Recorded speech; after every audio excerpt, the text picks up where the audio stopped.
Cemeteries have somewhat of a reputation for being creepy places. Places in which our imaginations can be stimulated to a point of extreme dread. The roots of a maple tree are mistaken for the reanimated corpses of the damned, crawling desperately to the surface of the earth to wreak havoc on the living.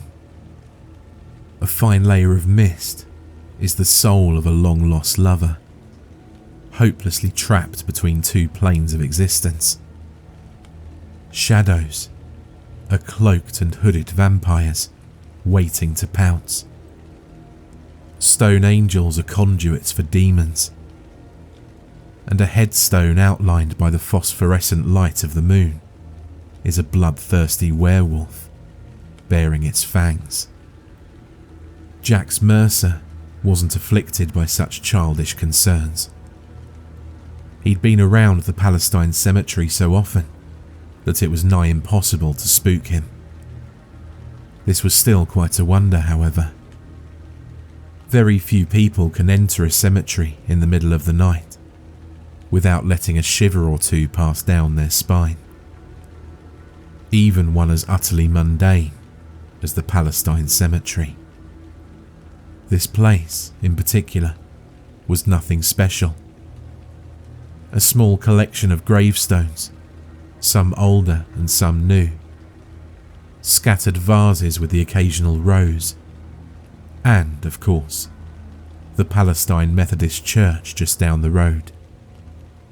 However, Jax's indifference didn't stem from total bravery.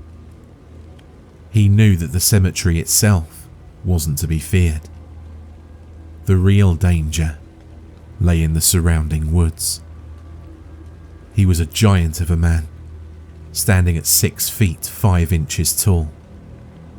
More so, he was muscular. His tattoo-laden arms were as thick as tree trunks, and a single hand could grip and crush a watermelon without much discernible effort. 37 years of age had given his face a hard, brutal look, making his sparse stubble strangely noticeable. Not that he cared. He wasn't a man of hygiene at all. Why would he be? He had no wife to please, nor anyone to please for that matter, except for the lark. On the night the lark called on him for the umpteenth time, he was sitting on his termite-ridden couch at home, watching a late-night John Wayne movie. He was in a fine mood. His naturally stormy countenance had taken on a look of contentment. The single red rose, the one souvenir of last month's disaster, had been cast into the fireplace not too long earlier. He wouldn't be plagued by sentiments of unnatural guilt any longer. Furthermore, Jax loved westerns. He practically worshipped actors such as Wayne, Eastwood and Cooper. And to enlighten his mood even more, he had a woman for hire coming over at 1 a.m. just in time for his movie to be over. Cheryl, her name was. A flirting blonde goddess of a woman. According to the Craigslist ad anyway. Things couldn't have been going better. Then, the lark called upon him. Just as it said it would so many years ago. He knew the call would come soon, but he'd shoved the possibility into the back of his mind. If he'd remembered and fully realised the proximity of his hour, it would have laid wreckage to his sunny disposition. The voice of the lark penetrated his brain like a slug from a high-caliber pistol. It hurt like hell. It usually did. And in a moment's notice, he was on the ground, writhing uncontrollably. His eyes had rolled up into his head, and he saw nothing but darkness. Felt nothing but the convulsions running up and down his body like liquid fire, coursing through the marrow of his bones. It was only when foam was beginning to accumulate on the corners of his mouth that the lark spoke in some foreign language that Jax shouldn't have been able to understand, but he did. It is time. His perfect night was ruined. Cheryl could wait until some other time. He had a very important task ahead of him. An assignment that, if left unattended, would result in the tragic deaths of hundreds of innocent people. Jax was the unsung hero of the town. Every night, as the people of the town lay down safely in their beds, they owed it all to Jax, though they didn't know it. Jax headed out to the shed in the back, unlocked it, and stepped inside before switching on the light. The scent emanating from underneath the rotting wood was nothing short of repugnant. It appeared as if a raccoon had trapped himself in the tight space between the bottom of the shed's flooring and the uneven ground below. Jax didn't mind. He was used to the reek of festering corpses. Not from his job as the local gravedigger, but from the burden he'd been victim to for 7 years now. Scanning the shelves, he found what he was looking for. A shovel, a large heavy-duty flashlight, and a coil of rope. The first time he'd made his ritualistic drive to the Palestine cemetery, he'd been as nervous as a kindergartner on the first day of school. His churning stomach had been tied in several complex knots.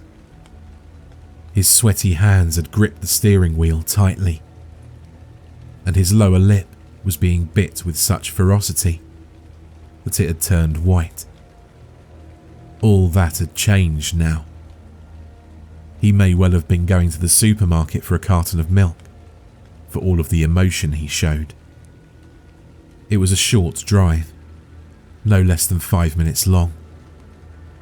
As soon as he passed the church, Jax turned his high beams on and pulled into the grass, rolling through the short pasture between the church and the graveyard. No one saw him. The road was practically abandoned on every day, save for Sunday. He parked his pickup as close to the graveyard as he possibly could. As soon as the deed was done, he found it was best to get back home as fast as he possibly could. No sense in walking the extra 50 yards to the road. Best to just get it over with as quickly as possible. In and out, and then go home and watch Clint Eastwood waste Lee Van Cleef. All the while, you try not to think about what you just did. Especially after what happened last time. The cemetery didn't scare him, but Jax shivered nonetheless as the memory permeated his mind. He shook himself, cleared his head, and grabbed the equipment out of the back of his truck. The long grass swished impatiently about his feet. He'd have to cut it soon, preferably next Monday, when he was well rested and fit. As the gravedigger of this establishment, it was what they paid him for. With an expert flick of Jax's thumb, the flashlight burst to life, providing a small ray of illumination, which he used to look at the headstones. Henderson. He was looking for the tombstone labelled Shelley Henderson, although in reality, Shelley wasn't the one lying on the soft white fabric of the casket. The rotting remains of Shelley Henderson were now slowly dissolving in a pool of stomach acid. The beam of light danced across the cemetery until it found what it was looking for. Heading over to the grave, Jax set his flashlight down on the ground, propping it up slightly on the rope coil as to cast a ray of radiance over the area where he'd be digging. He raised the shovel, then stopped. He knelt and brought the round point of the tool closer to his face. His stomach dropped about a foot. No, his eyes hadn't been deceiving him. A maroon speck that he'd somehow missed was encrusted into the rusty metal. He extended a thumbnail and scratched until it was gone. With that out of the way, he stood, pushing the flat of his palm on the handle of the shovel. Jax plunged the blade deep into the earth. It slid through the soil easily, just as expected. After all, it was only a month ago that this grave had been last exhumed. Jax smiled wryly. First stab of the night. Not bad. Of course, there would be much more to come over a sustained period of 3 long hours.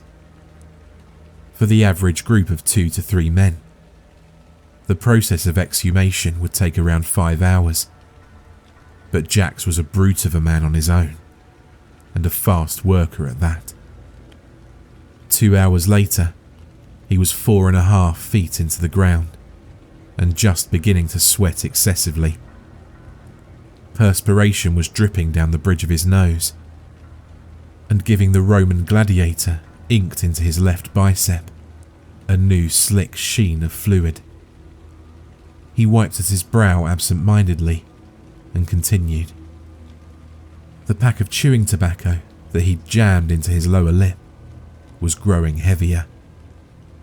He spat once, letting some of the juice drip down his chin, and then kept digging. He struck the concrete of the burial vault's seal no less than an hour later. Breaking in wasn't a problem. That part was done already. Within seconds, he was staring down at the black steel of the casket. He breathed in and let out a shaky breath. The hardest part of this entire operation was moments away. He had no trouble handling dead bodies. Otherwise, his job would be difficult. He did, however, have trouble working up the courage to open the lid of that casket. Looking down at the face of the young boy he'd murdered, that was going to be difficult. He took a moment to reminisce. It was last month, July, when he'd killed him. He didn't want to, but he wasn't given much choice in the matter. On that night, an especially nasty thunderstorm was forming in the distance. The occasional flashes of heat lightning served as a natural malfunctioning lantern as he dug feverishly, beseeching the earth for the corpse of Shelley Henderson, an elderly woman who died only last month. By midnight, the storm was upon him. The blackened clouds attacked relentlessly, with bullet-shaped stinging raindrops. The deep rumble of thunder shook the air. Jax could only smile to himself. The water loosened the soil, making digging far easier than it already was. In a matter of minutes, he uncovered that same black steel casket for the first time. The grave was flooding rapidly, and already his ankles were submerged in lukewarm summer rainwater. Situating one knee on the bottom portion of the casket, he slipped his fingers under the lid and flung it open, exposing the corpse within. In the beginning, he always had to use special tools to open the caskets, but he'd since discovered that he could use his own brute strength. All in all, Mrs. Shelley Henderson didn't look that bad after a month underground. Her mouth was turned downward in a post-mortem scowl.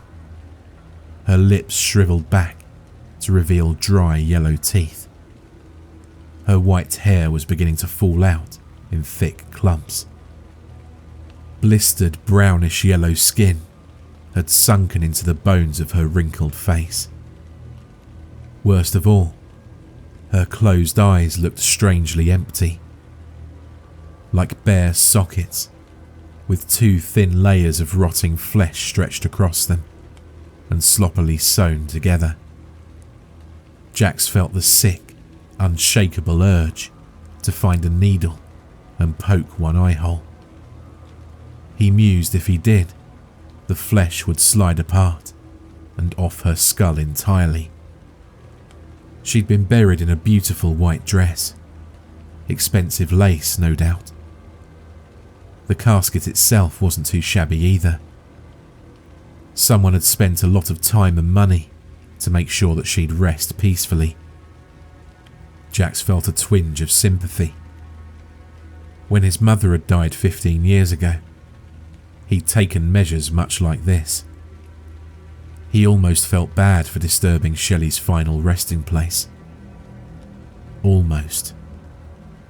Jax slid his hand under the corpse's shoulder. Like so many times before, the bare skin exposed at the back had stuck to the cloth of the lining. He pulled, gently, slowly.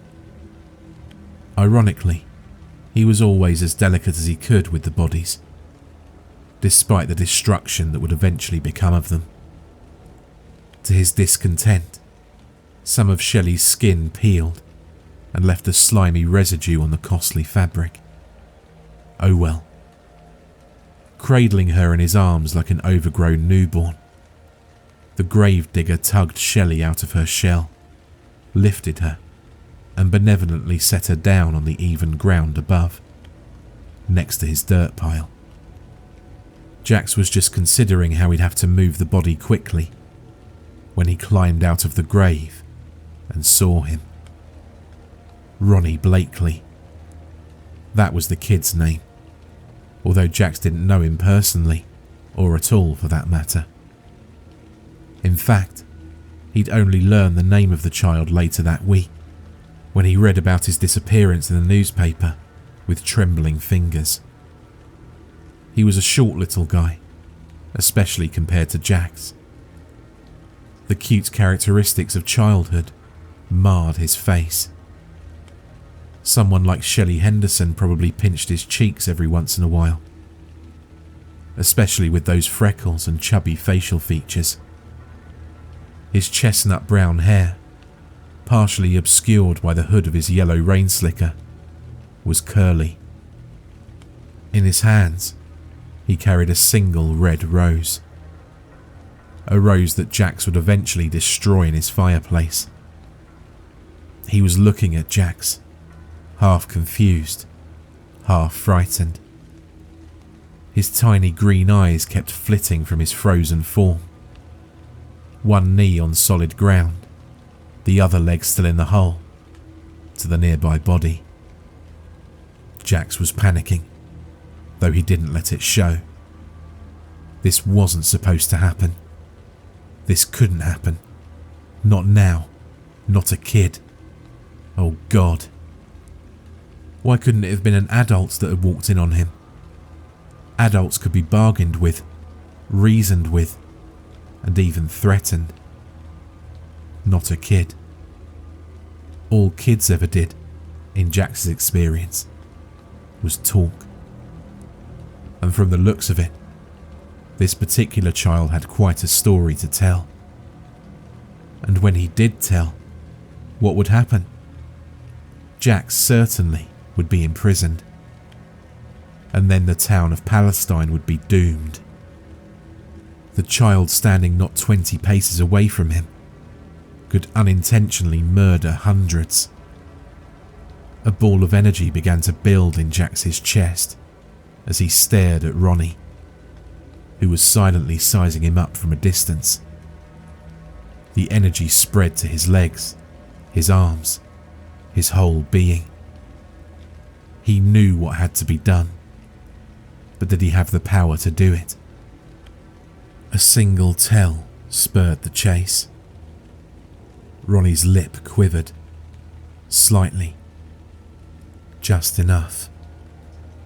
Jax wrenched himself out of the opening in one quick motion, grabbing the shovel from its place beside the flashlight. Ronnie turned and started to run. Jax followed, feet stamping furiously into the marshy grass, his wet feet squishing against the soles of his boots. It didn't take him long to catch up, with his height and build. They were both still running when Jax raised the shovel over his head. Both still running when he brought it down, concentrating all the strength in his body on this one fatal swish. Suddenly, every bone in Jax's body felt drained. He lightly wrenched the shovel downwards, and it released itself from the child's head. He closed his eyes, only listening to the thud of the body hitting the ground. He went to his truck, got inside, and locked the door. There was a bottle of vodka in the glove compartment. Man's best friend in case of crucial decisions. It took him a long time to consider his options. He could get out right now. He could run away from Palestine and never come back. But then, no. He refused to think of the destruction that response would entail. He was a good person. Truly he was. His mother, God bless her, had raised him better than to commit such a cowardly action. There was only one option. The right option. An hour and a half later, Shelley Henderson had been fed to the lark, and Ronnie was 6 feet underground, lying in a bed of eternal sleep. His slumber, however, would soon be broken. The lark liked fresh bodies, and he had to be running out of tombs to raid, right? That was a scary thought. Soon, he'd run out of graves to dig. Jax did his best to push the thought out of his mind. He had faith in his lifetime philosophy. Do what you can, while you can. And if you have a problem, wait until it presents itself, instead of worrying about it. He'd taken one thing from the boy. A single article to preserve some of his innocence that was otherwise wiped off the face of the earth. The single red rose. That was a month ago, Jax realised. It seemed like just last week. Like last week, when the search parties were issued. Just last week, when Ronnie's pitiful mock funeral was held, just yards away from where his actual body resided. It was so ironic, Jax couldn't help but find it darkly funny. He stared down at the casket, which housed the lark's monthly meal. He breathed in, letting the cool air fill his lungs. Then, in one fast, precise motion, he bent down, hooked his fingers underneath the lid, and jerked the boy's next to final resting place open. Ronnie had fared even better than Shelley Henderson. In fact, he was virtually the same as he was while he was alive. Nonetheless, Jax felt sick to his stomach. Not from the body itself, but from the fact that he was the one who'd caused this once living creature to lie still. Gingerly, he placed a finger on Ronnie's shoulder and pressed. The skin underneath was oddly spongy. Then, pursing his lips, he worked an arm under his back, leaned in close, and hoisted him upwards. Physically, the walk into the woods was the easiest part. You just cradled the corpse like your one true love in your arms before setting out. The lark had one specific place it liked to appear, and Jax reached it in less than 5 minutes. He stopped at a clearing in the forest, with a deep incline that led into a huge abyss of mud and slime, about 50 feet across. Jax stopped and laid the body out on the ground, in the right position for the upcoming task. He smelled the lark before he saw it. He always did. As much as he'd been around the dank stench of decomposing and even bloated cadavers, the smell of the lark always managed to make him wrinkle his nose in disgust. It was ozone combined with warm, rotted eggs and a strong touch of the sewers. The ground under Jax's feet trembled slightly. He took a step back, cautious of his surroundings. One of his biggest fears was he'd accidentally tumbled down into the pit. Then, all would be lost, in more ways than one. Then, from the chasm of filth below, a low, gentle stirring in the muck, which was starting to issue a low hum as it bubbled, gently at first, but then more violently as it progressed into a full gargle, complete with the build-up of fizz near the outer rims of the pool of sludge. A single black tentacle emerged from the slime, sleek, smooth and shiny. The reptilian rope swished through the air like the tail of an angered lion, testing the night.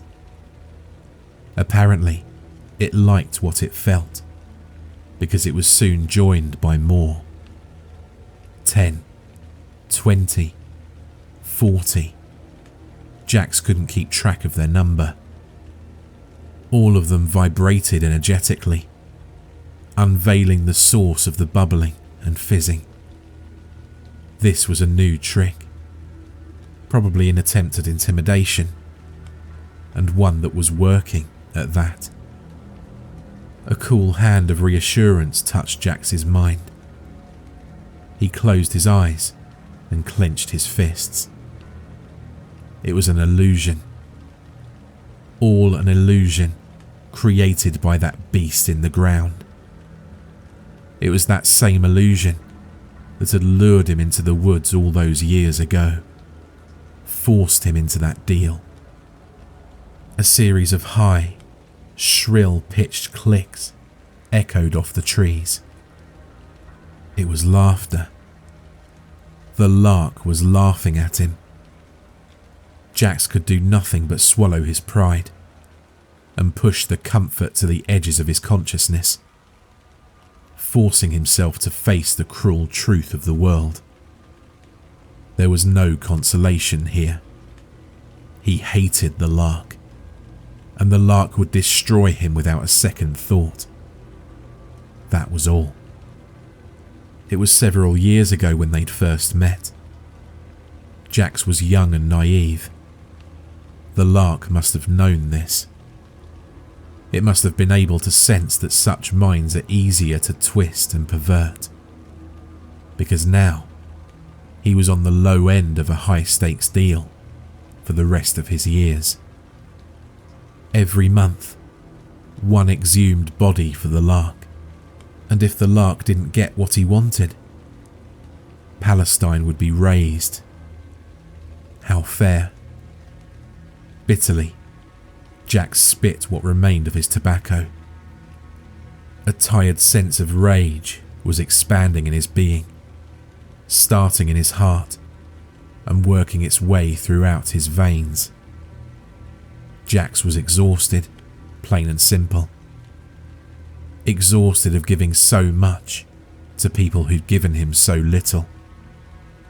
Exhausted of the constant, boring cycle that his life had become.